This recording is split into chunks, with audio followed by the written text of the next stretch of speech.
Hi, I'm Rod Bergeron, and you're not. That's some funny shit. I'll have to use that. Hi, I'm Rod Bergeron, and today we're going to do some plein air. And I'm here in downtown Cobourg, and you'll see behind me there's a row of houses that are abandoned for I don't know what reason. And it's a bright, beautiful, sunny day in May, and we're going to do some urban sketching and check some of these out. So I'm out here today. I got my sunscreen on, I got my hat, and I got my sunglasses. All right. So safety first. Get your stuff together, and let's have a go at this. I should say this is Courthouse Road in Cobourg, Ontario, just off Elgin Street. Abandoned, who knows why. So after my initial introduction, the wind really picked up, and the footage was still usable, but the audio was really terrible. So I just decided I would narrate the rest of it. So here we see the building. The left-hand side is all in light, and the right-hand side is all dark.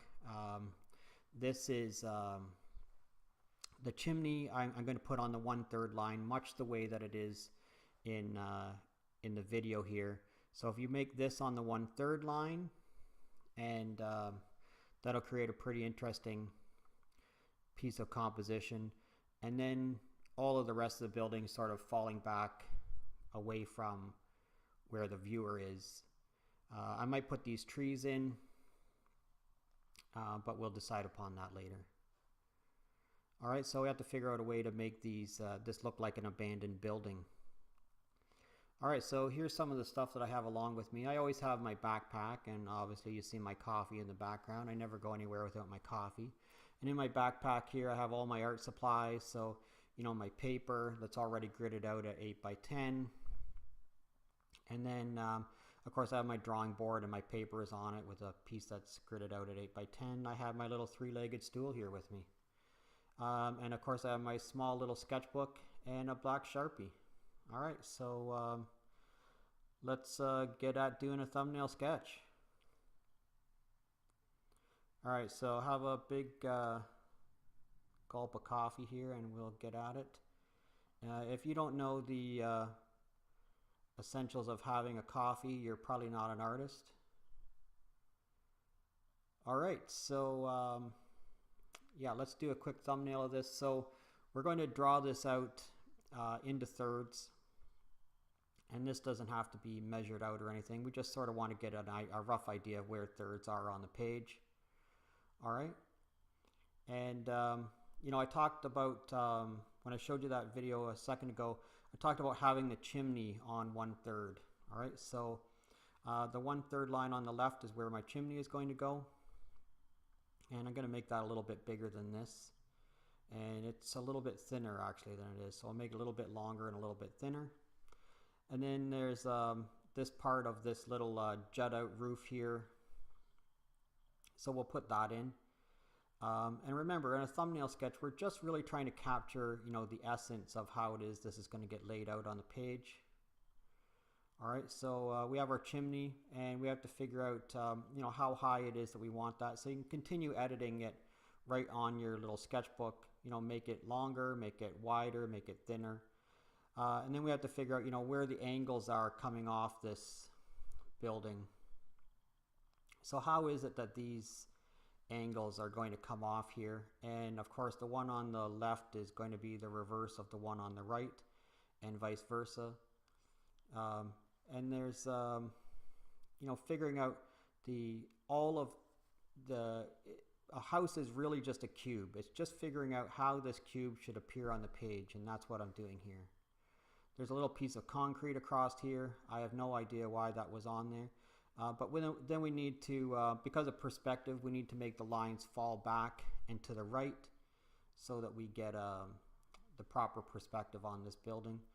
And then the back wall, of course. There's the eave, figuring out the proper angle that the eave is going to appear on.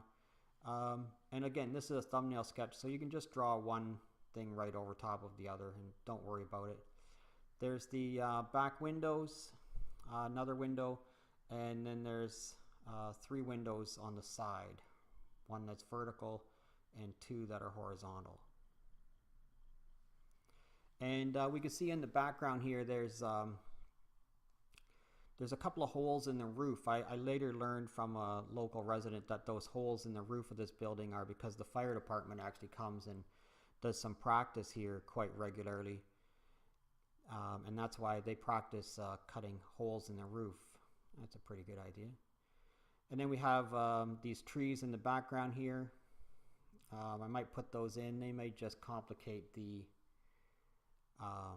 composition a little bit, so we might leave them. But we need to figure out a way to make these look like windows that are boarded up, because all these windows are boarded up. So I might cross-hatch these in later.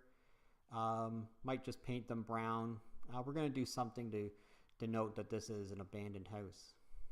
Maybe we're just going to call it Abandoned House on Courthouse Road, and that might let the viewer know what it is that we're looking for. Alright, so that's about it. I think we should get set up and get some paint going on here. So one of the things that, actually not get some paint going on, but do my drawing on my watercolor paper, I should say. So I have here my watercolor page, and I need to transcribe it from my small drawing onto my watercolor page. So how am I going to do that? Well, the small drawing was already gridded out at 1/3, so that's the same thing that I need to do here on my watercolor page. I need to figure out where the 1/3 are, and then move the 1/3 that are on the sketch onto the 1/3 that are on the finished drawing. Alright, so how is it we're going to do that? Well, we're going to pay close attention not only just to the sketch, but also to not only to the thumbnail sketch, but also observing what it is that is actually in front of us. Alright, so here you see I'm going to clip this onto my board so it doesn't blow away. I use these clips all the time. I would suggest that you use them all the time. It saves a lot of aggravation outside, and it really does help keep you organized. Alright, so if we know where our 1/3 lines are on our page, then we can transfer them from our thumbnail sketch over to our main drawing. And I said to you before, I really want this chimney to be on the 1/3 line. So I'm going to start by just putting in the chimney, long straight lines. I know I make my best straight lines going top to the bottom of the page.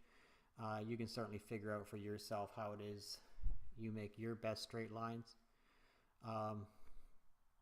So this is a chimney. So everything else is going to come off of this part. So we've denoted one thing. Now everything else just comes off this. So we're going to make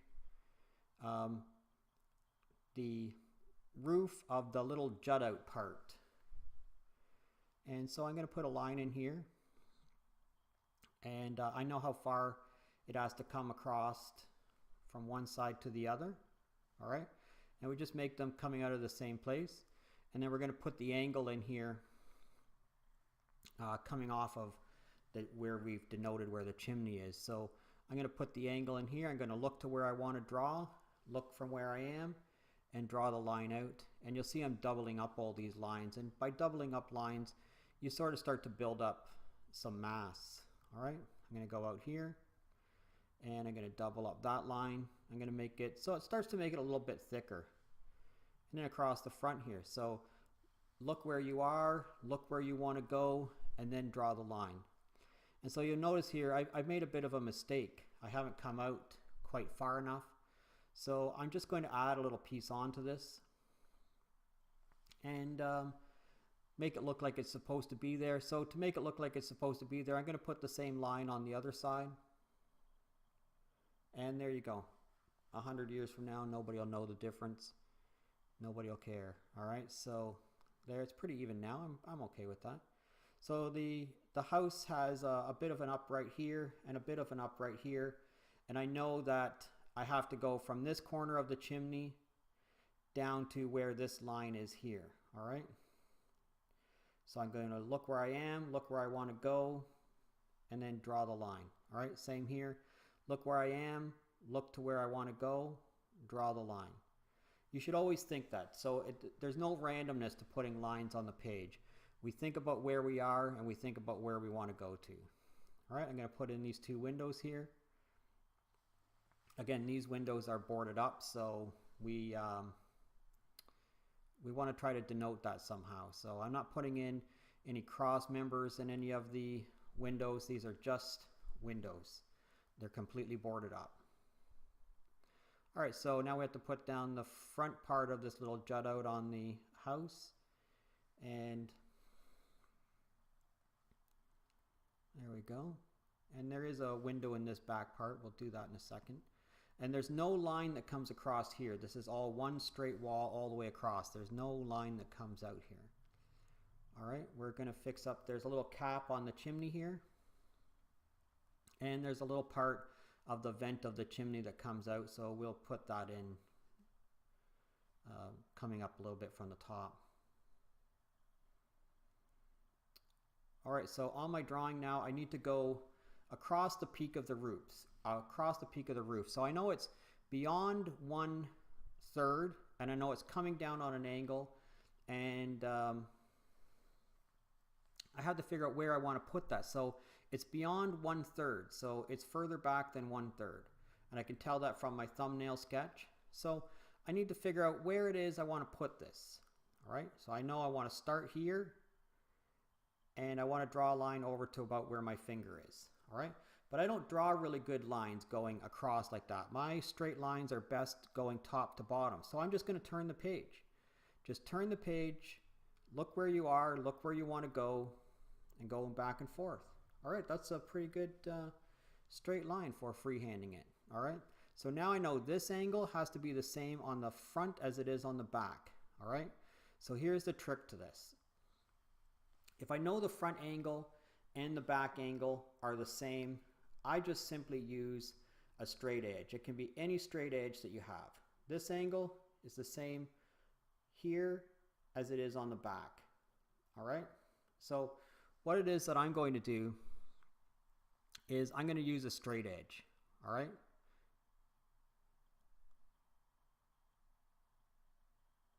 and I was going to use this little box, but I don't really need this little box. I'm going to use the edge of my book. All right, so I'm just going to put my sketchbook down. I know this is where the angle has to come across. I put my sketchbook on here like this, and I drag it straight back till I get to the corner of that line. Now I know that the line has to go from where the roof peak is here back to here. Now I'm not going to use the straight edge on the notebook to draw it with. I just wanted to note where it is. All right, so now I know I draw my best straight lines going top to bottom. I look where I want to go, I look where I am, and I'm going to double up that line again. All right, so that's a trick. Just use any straight edge and drag it from one place to the other place to get the angle correct. All right, now I know, again, I draw my best straight lines going top to bottom, so I'm going to look where I am, look where I want to go, and I'm going to draw this eaves line across like this. All right, I'm kind of pleased with the way that has come across there. All right, now I need to draw the far back corner of the house. So I'm going to look where I am, look where I want to go, figure out the distance down, and then draw my line. Okay? Pulling in one clean, concise motion will always make the best straightest lines. Okay? All right, so now I'm going to put in this window that's on the back here. And again, it's not really a window, it's a board covering up a window. And there's a window here on this little jut out part that's horizontal. And then there's two other windows on the side that are both horizontal. I shouldn't say horizontal, they're both vertical. In other words, their vertical length is more than their width. All right, so I'm going to put that one on and figure out, how far apart I want these to be. keep them fairly level. Windows are usually fairly level. All right, there we go. And then of course doubling up the lines on these. All right, and there is a little bit of a frame left on some of these windows, so you can come back with your black Sharpie and put some of those in if you want.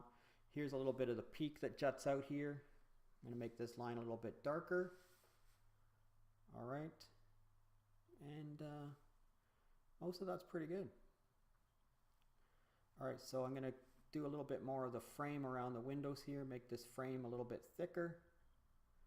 And it's kind of a brown.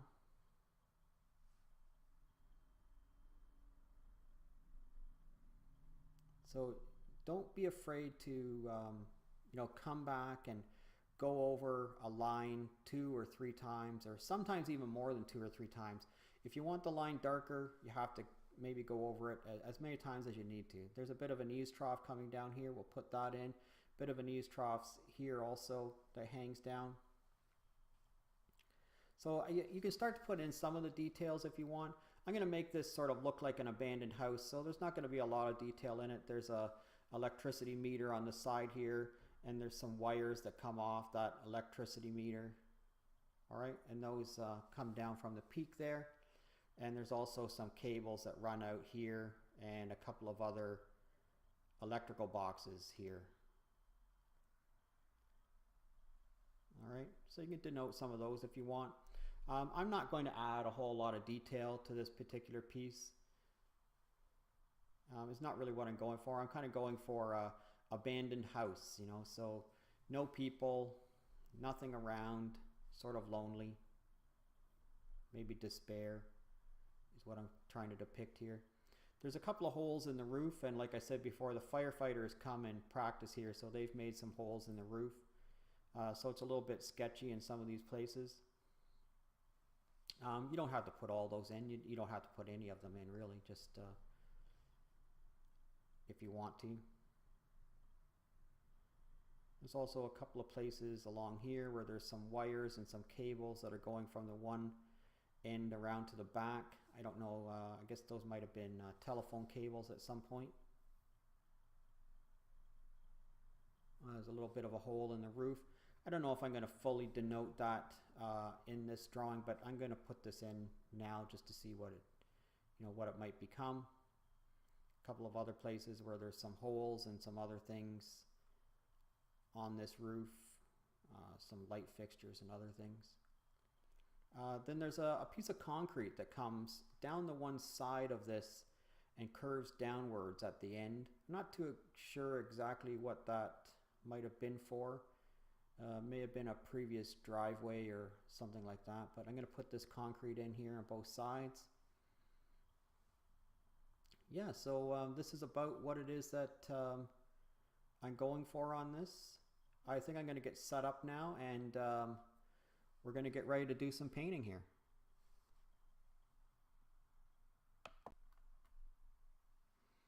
All right, so I'm set up here, and I have my Sennelier paint set, and I have a little bit of water, and I'm going to mix up some brown here, and I'm going to do a little bit of wet on wet for this chimney. So I'm mixing my brown up fairly intensely. I decided early that my chimney was going to be one of the focal points here. So I've wet this chimney area already with just a little bit of water on a number 4 round brush. And I'm going to do the peaks here, brown. These peaks have a little bit of brown paint on them still. So I'm going to pick up my paint on my brush and just paint along the eaves here. All right, just be careful not to get any on anything that you don't want to be on. So my chimney was wet on wet, and this is wet on dry that I'm doing here right now. So I'm doing the eaves trough and some of the eaves along here that are painted a little bit brown. All right, so again, I'm just using a small brush, and I'm not putting on a lot of paint. This is fairly muted paint. I'm looking at where I am, where I want to go. I have the brush loaded with paint and dragging it straight across. Okay, don't try to be too patchy with this. You want to make nice long straight lines. All right. This side here is all in shadow, so I have to figure out a way to make this look a little bit more shaded than this other side here that's closest to us. All right. So we have to make some decisions what color it is that we're going to put on there. The majority of this building is this sort of greenish grayish kind of color, so I have to figure out what color it is that I'm going to mix up to put on there. So I'm going to get some water, and I'm going to transfer some water into this little well here. Get quite a bit of water. This is my 1/2 inch flat watercolor brush, and I'm going to pick up some brown and a little bit of black, and we're going to mix that up. It's going to be a fairly dark brown, this is. And I'm going to use this as my sort of my underpainting for all of this side of the building. We're going to thin this out a little bit more. I'm going to put some more water into this. And again, this is just a wash. It's a very, very thin wash, and I just want it to go onto the front of the building here. So I don't want this on the chimney, and I don't want it on any of the window area. So I'm just being very careful with the flat brush here, and we're just going to just paint this onto just the areas that we want to be on, none of the window areas. All right. So you see, I'm not that guy that paints really delicately. I get right in there with a big flat brush, and I lay down the color as I think it. I don't necessarily lay in the color the way that I see it. I look to the color and I look to the building for inspiration, but then I use my own judgment, my own sense of how it is that I believe this building is going to be best represented by me. I'm not trying to represent this building like anybody else, so I'm using my colors and my sensibility about it. All right, so that's pretty good. That made that sort of look a little bit shaded, a little bit dark on this one side here, and it made the other side look a little bit lit. But I need to find a way to darken this side up, right? So I'm going to put a little bit more water in there, into the same well, and a little bit more black. I don't want this to be too black though. I don't want this to be black. I want it to be a shade of the previous color. All right, so I'm going to take my small brush, and I'm going to try the color over here. All right, I'm testing the color, and what I've discovered is that the color is pretty much what it is that I want to be. It's just a shade darker than the color on the other side. So that's what it is that I'm going for. So I'm just going to pick this up really loosely. I'm not trying to put this on here very dark. I'm going to go across these boards because this is all shadow. All right. I'm going to darken it up a little bit more here. And under the eaves here, this is also a shadowy area. So you'll see this is still a little bit wet. So this is wet on wet. Even though I'm putting the shadow in here, it's still wet on wet. So this side is a little bit darker now. It's a little bit darker than the front part of it that we painted originally. And that's what I'm going for. But there's some puddles here, so I am going to take my tissue. Remember, always try to have a tissue on you. I'm going to lighten these windows up a little bit with the tissue in case I want to paint those brown later. All right, so again, I have my 1/2 inch flat brush here, and I'm picking up some brown, and I'm mixing some brown pigment into this, and I'm going to test it here. And that's a little bit, still a little bit too dark, but I want it a little bit browner. Pick up a little bit more brown. This is a little bit of red I'm going to put into this mixture. Make it into a little bit of a reddish, dark brown. All right, we'll test it again. I think that's pretty close to the color it is that I'm looking for right now. So this is going to be my roof color. All right, so I was just testing it, and I was seeing if this was the color that I was looking for my roof. All right, we're going to go across here. Again, put the lines in, the paint strokes in the direction that you want the viewer to think that this is going in. So I want the viewer to think that this is a roof that is slanted downwards. So I'm going to put the paint strokes going downwards. All right, it just makes sense. I want the viewer to think I want my viewer to think this is a rooftop that has a slant to it. So all of my strokes have a slant. Of course, other than that one. Right, put some more pigment on here. Put a lot more pigment on here across the top. All right, again, slanted strokes. We want our viewer to imagine that this is a slanted roof. All right, I got a little bit of a spill there, a little bit of a place where the paint came outside of the roof area, so I just took my tissue and I dried that up a little bit. This is still considerably wet, so I'm going to put some more pigment on here, make this roof line a little bit darker, stroking up from the bottom up to the top. Yeah, so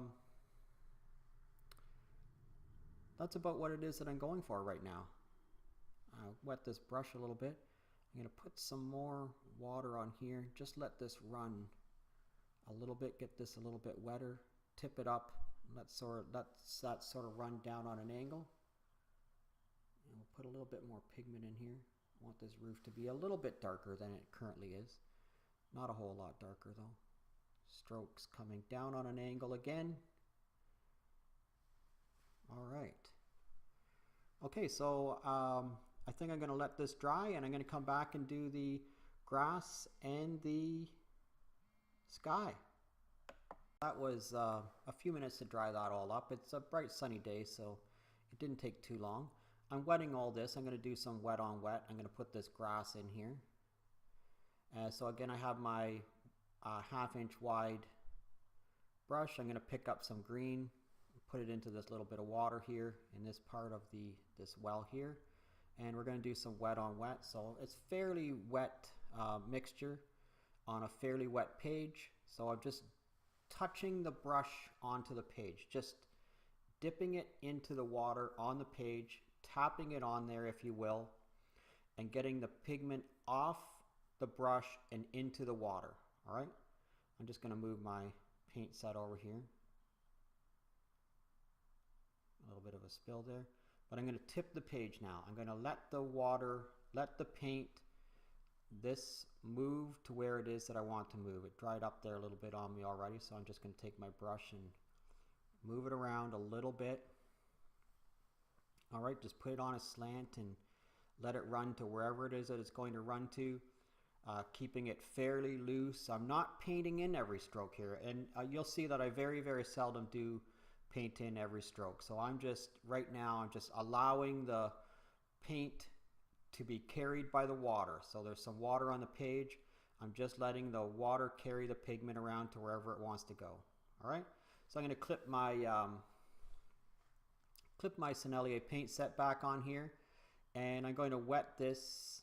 I'm going to wet all of this with some I'd like to say it's clear water, but it's kind of a little mucky and dirty right now, but the blue will cover this right up. So we're wetting the area that we want to be sky. So I'm not wetting the house. I'm not wetting any of the grass area. I'm just wetting the area around the house that I want to be blue sky. All right. And I'm going to continue to wet it until it's very, very wet.